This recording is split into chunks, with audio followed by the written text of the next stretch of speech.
Hello, welcome to Opt Academy. Opt Academy में आपका स्वागत है। जैसा कि हम जानते हैं कि इस लॉकडाउन के बाद उत्तर प्रदेश सरकार की बहुत सी वैकेंसियां आने वाली हैं, जैसे कि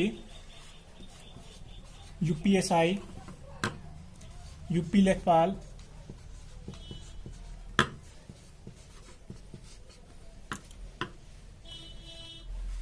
और यूपी बीएड का एंट्रेंस, जो कि 8 अप्रैल को होने वाला था लेकिन टल गया। वो भी लॉकडाउन के कुछ दिन या कुछ हफ्तों बाद पुनः कराया जाएगा। इसके अलावा यूपी ट्रिपल एससी की वैकेंसियां, हो सके तो एसएससी जीडीबीआई या अन्य जो भी परीक्षाएं हैं जिसमें हिंदी हो,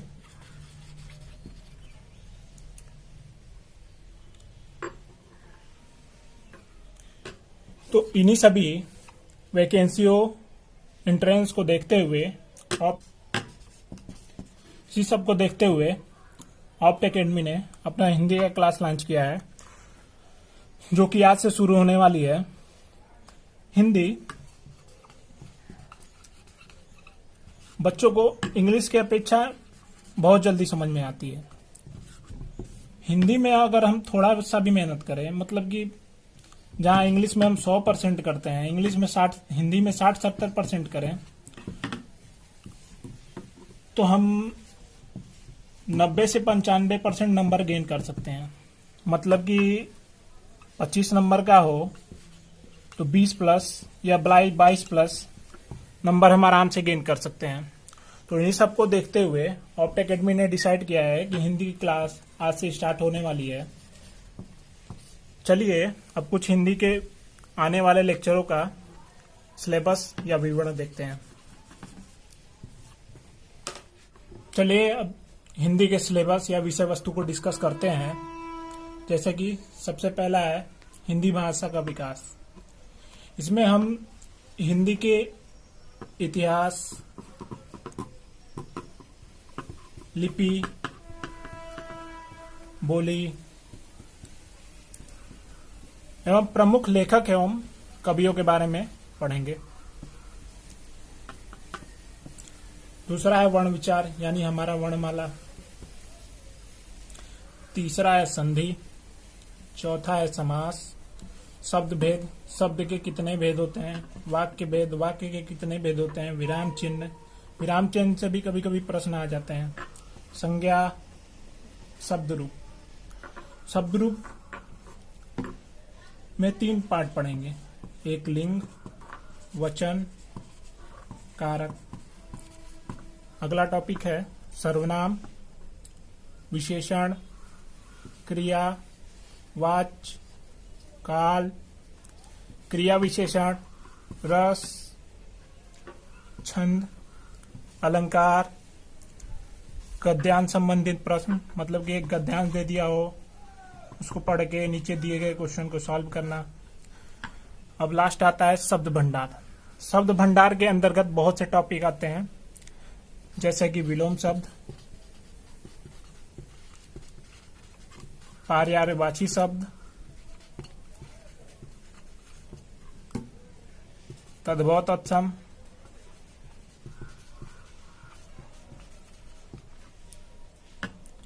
अनेकार्थी शब्द,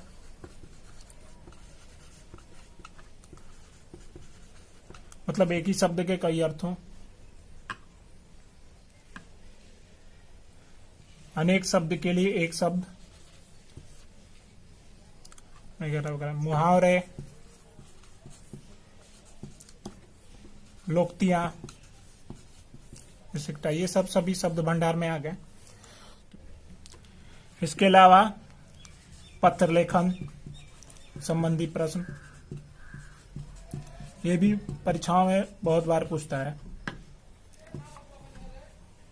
तो चलिए अभी सिलेबस हम डिस्कस कर चुके हैं, अब अपने टॉपिक की ओर बढ़ते हैं। पहला टॉपिक है हिंदी भाषा का विकास। चलिए इसे शुरू करते हैं। चलिए अभी देखते हैं हिंदी भाषा का विकास। माना जाता है कि हिंदी भाषा का विकास 8वीं शताब्दी के समकक्ष हुई थी, जब मध्य एशिया से आर्य ईरान होते हुए भारत में पंजाब प्रांत की ओर आए, पंजाब प्रांत की ओर आए और दूसरे तरफ कुछ यूरोप की तरफ भी गए। तो इन्हीं कारणों को मिलाकर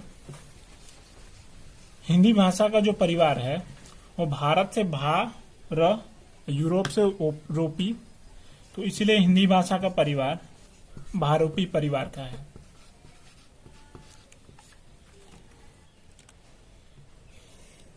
ऐसे हम जानते हैं कि हिंदी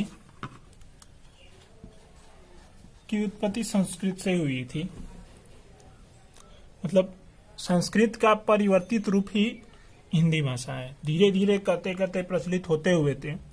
संस्कृत कैसे हिंदी में बदला, यही हम जानेंगे इस चैप्टर में। तो हम आगे बढ़ते हैं। तो हम जानते हैं कि आर्यों की जो भाषा थी वही भाषा भारत के प्राचीन भाषा है। वही भाषा भारत की प्राचीन भाषा है जिसे हम भारत की आर्य भाषा कहते हैं।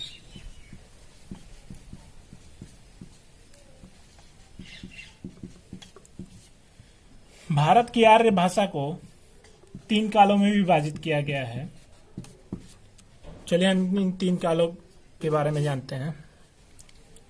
भारतीय आर्य भाषा,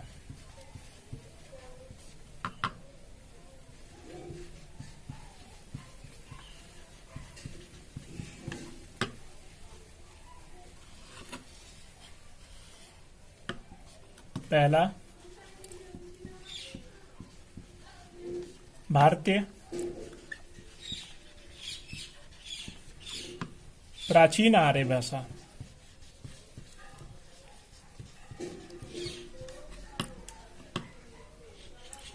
यह 1500 ईसा पूर्व से 500 ईसा पूर्व तक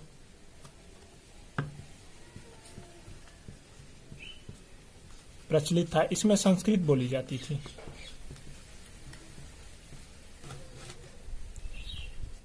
उस समय संस्कृत भाषा को 2 पार्ट में विभाजित किया गया।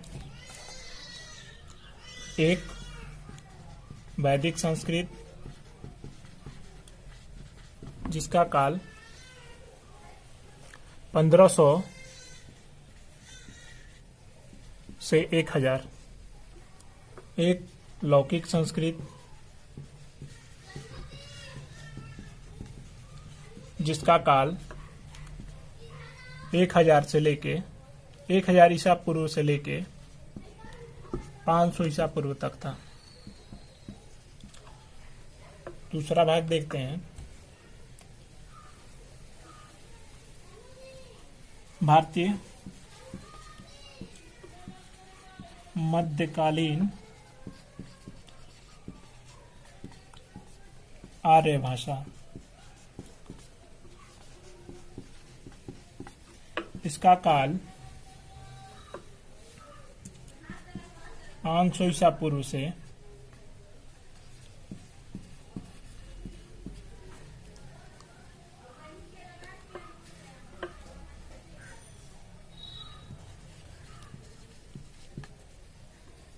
1000 ईस्वी तक माना गया है। कहीं कहीं पहले ईस्वी भी दिया रहता है, तो हम ऑप्शन में प्रेफरेंस देंगे 1000 ईस्वी तक। ये बहुत जगह मैंने देखा है, सब जगह 1000 ईस्वी ही लिखा रहता है।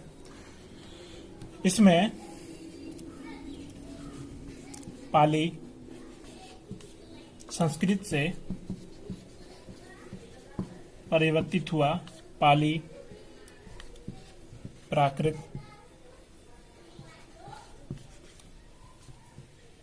अपभ्रंश। पाली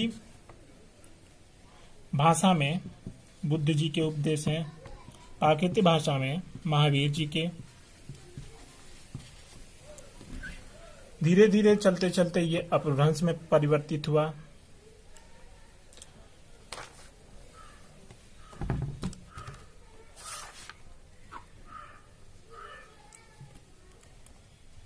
तीसरा आता है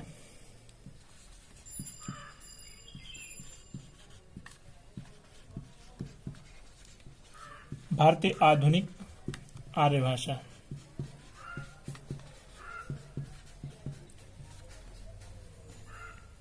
इसका काल 1000 ईस्वी से अब तक माना जाता है, मानी वर्तमान जो चल रहा है। इसमें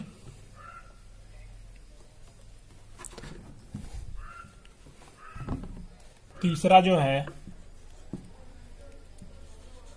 भारतीय आधुनिक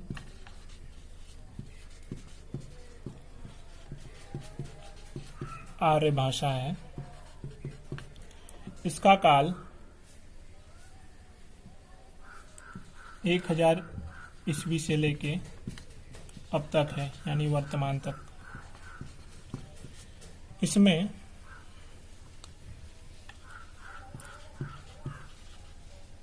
अपभ्रंश बना औहट,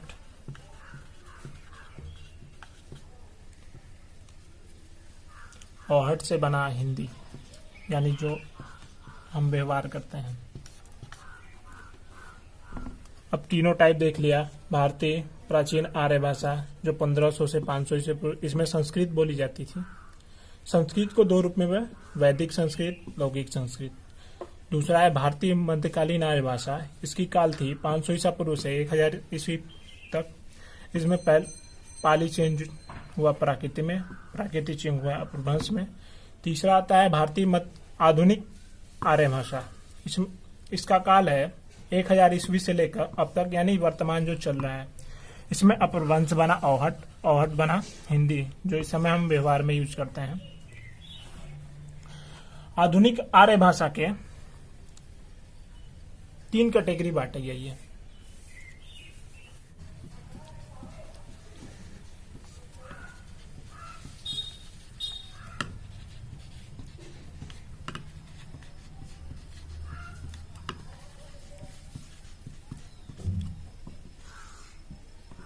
पहली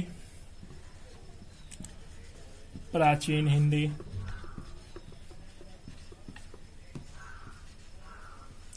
जिसका काल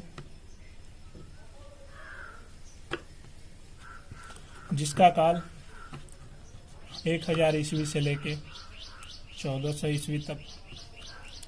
दूसरा मध्यकालीन हिंदी,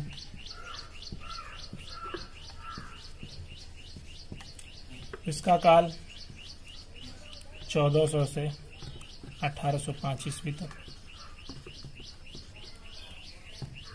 उसके बाद आता है आधुनिक हिंदी,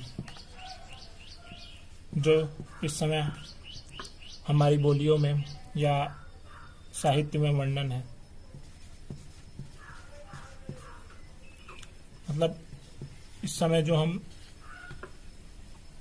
हिंदी का उपयोग कर रहे हैं वो आधुनिक हिंदी के अंतर्गत आता है।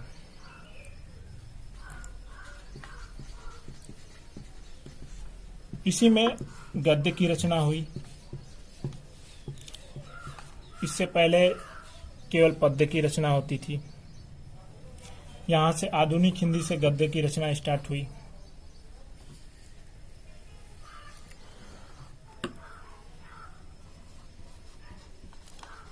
आधुनिक हिंदी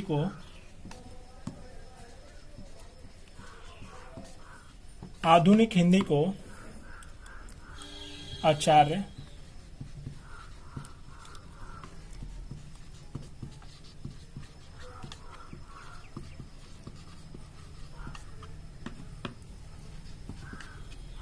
रामचंद्र शुक्ल ने 4 भाग में बांटा।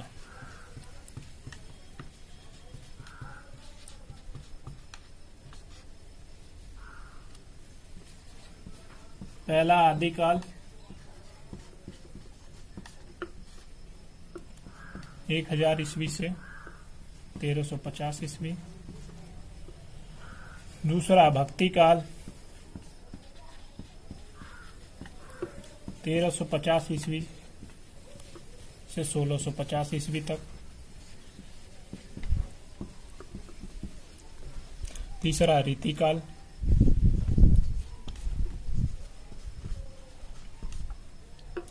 चौथा आधुनिक काल। रीतिकाल 1650 से लेकर 1850 तक। चौथा आधुनिक काल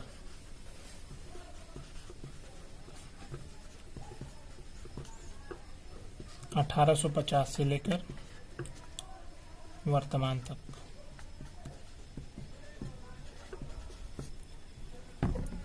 पहला आदिकाल, भक्ति काल, रीतिकाल, आधुनिक काल। हम सबसे पहले पढ़ेंगे आदिकाल के बारे में।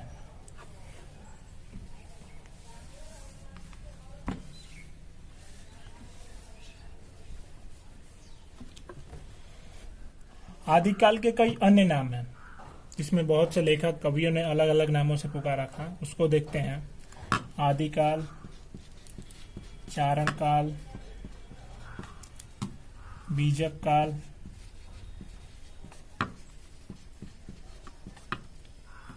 वीरगाथा काल,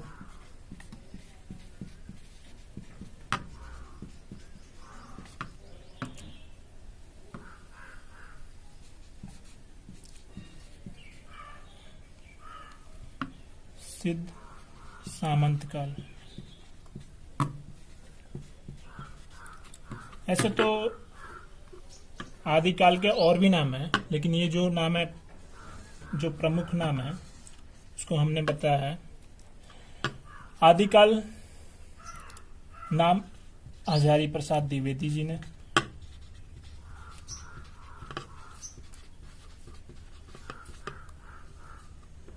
चारण काल राम कुमार वर्मा ने।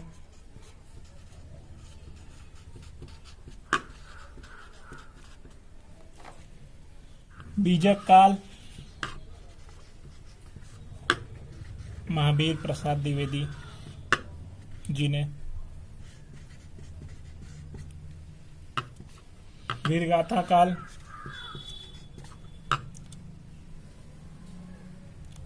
रामचंद्र शुक्ल जी ने।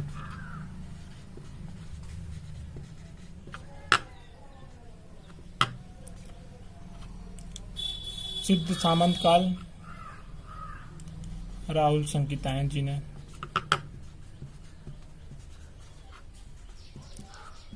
राहुल संकीतायन की बहुत सी यात्रा वृत्तांत हैं, आप इसे पढ़िएगा। बहुत बहुत बढ़िया बढ़िया यात्रा वृत्तांत लिखे हैं। तो ये हम देखें। आदिकाल हजारी प्रसाद द्विवेदी जी ने कहा, चारण काल राम कुमार वर्मा जी ने, बीजक काल महावीर प्रसाद द्विवेदी जी ने, वीरगाथा काल रामचंद्र शुक्ल जी ने, सिद्ध सामंत काल राहुल संकीतायन जी ने।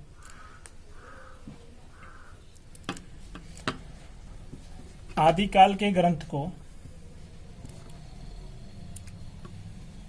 5 भाग में बांट सकते हैं। पहला सिद्ध साहित्य,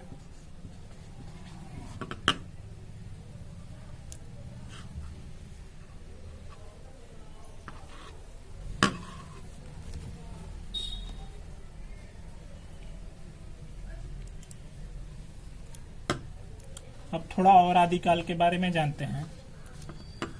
अब जानते हैं आदिकाल के ग्रंथ के बारे में।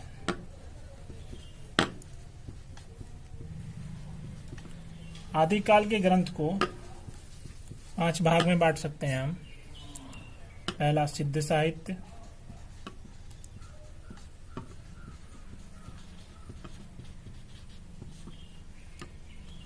दूसरा रास साहित्य,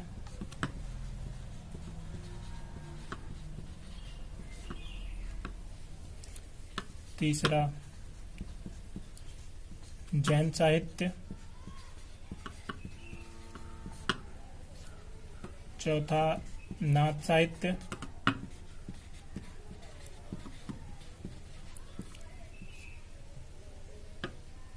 पांचवा लौकिक साहित्य।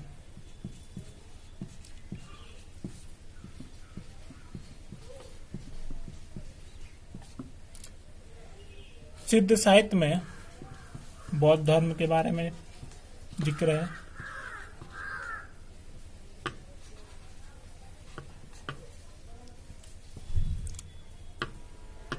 राज साहित्य में राजस्थान के बारे में, जैन साहित्य में जैन धर्म के बारे में, नाथ साहित्य में गोरखनाथ जी के बारे में। माना जाता है कि गोरखनाथ जी सबसे पहले ऐसे कवि थे जिन्होंने गद्य दिया था। मतलब कह सकते हैं गद्य के पहले कवि।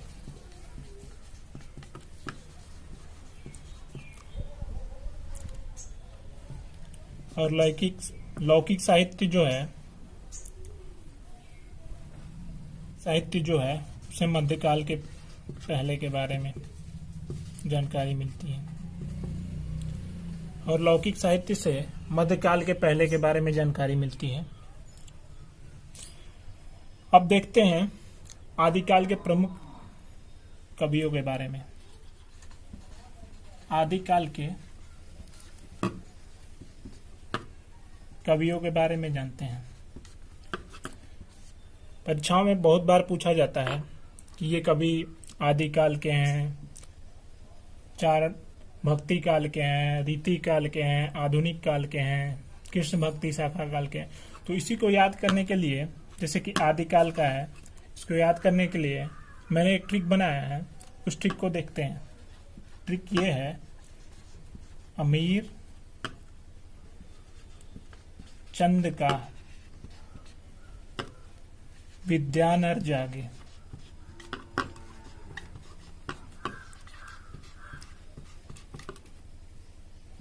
अमीर से अमीर खुसरो,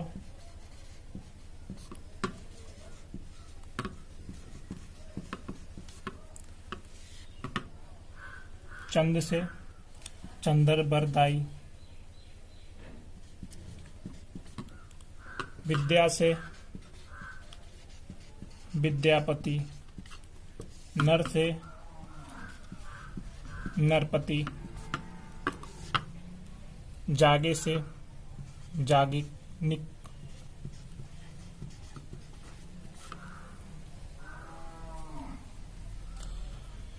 अब थोड़ा थोड़ा इन कवियों के बारे में जानते हैं आगे।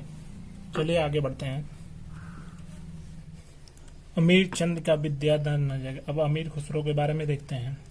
अमीर खुसरो का जन्म एटा के पटियाली में हुआ था।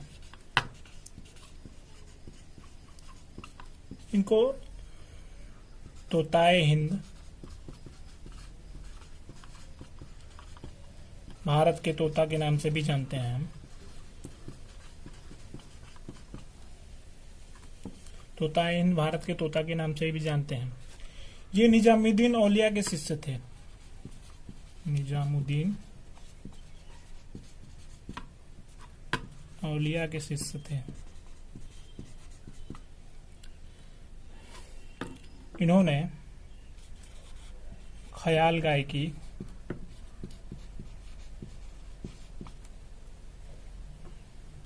सितार,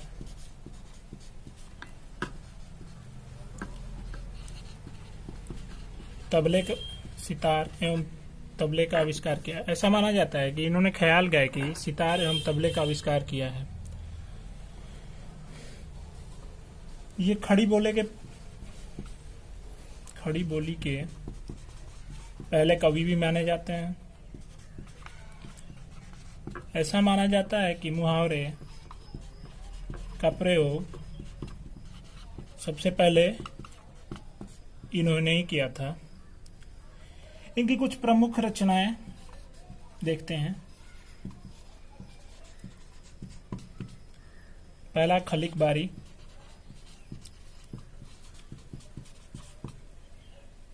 दूसरा हालाते हिंद,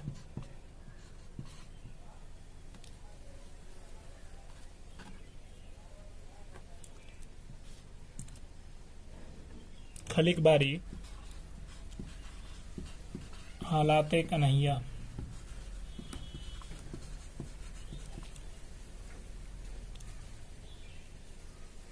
एक और इनकी प्रमुख रचना है नजराना ए हिंद। अब थोड़ा चंदर बरदाई के बाद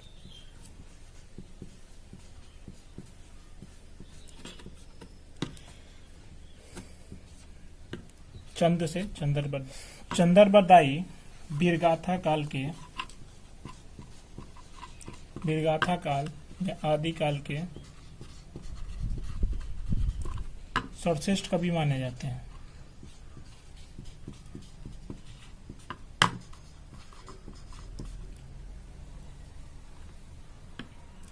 इन्होंने ही पृथ्वीराज रासों की रचना की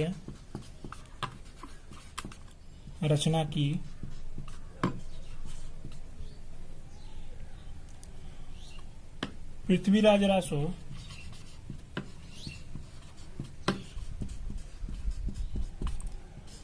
हिंदी का प्रथम महाकाव्य माना जाता है।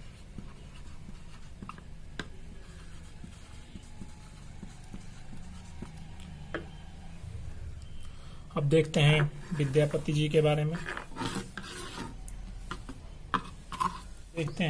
विद्यापति जी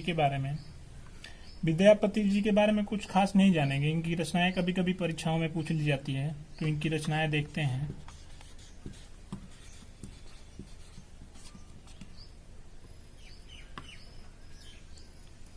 पहला पदावली, दूसरा कृतिलता, तीसरा कृति पताका। इनकी रचनाओं को याद करने के लिए हम एक छोटा सा ट्रिक फॉलो करेंगे। पद, पता, लता। पद यानी पदावली, पता यानी कृति पताका, लता यानी कृति लता। अब नरपति जी के बारे में देखते हैं।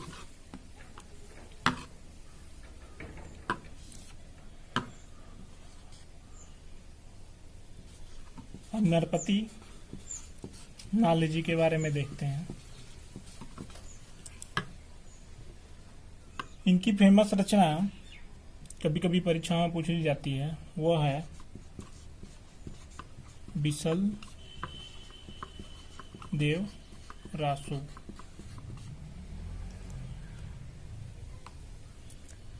आगे हम देखें हैं जागनिक की प्रमुख रचनाएं। परमाल रासो,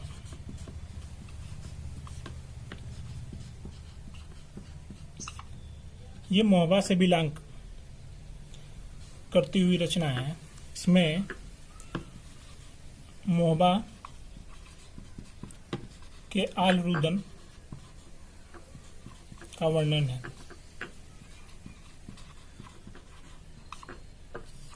तो आज हमने सीखा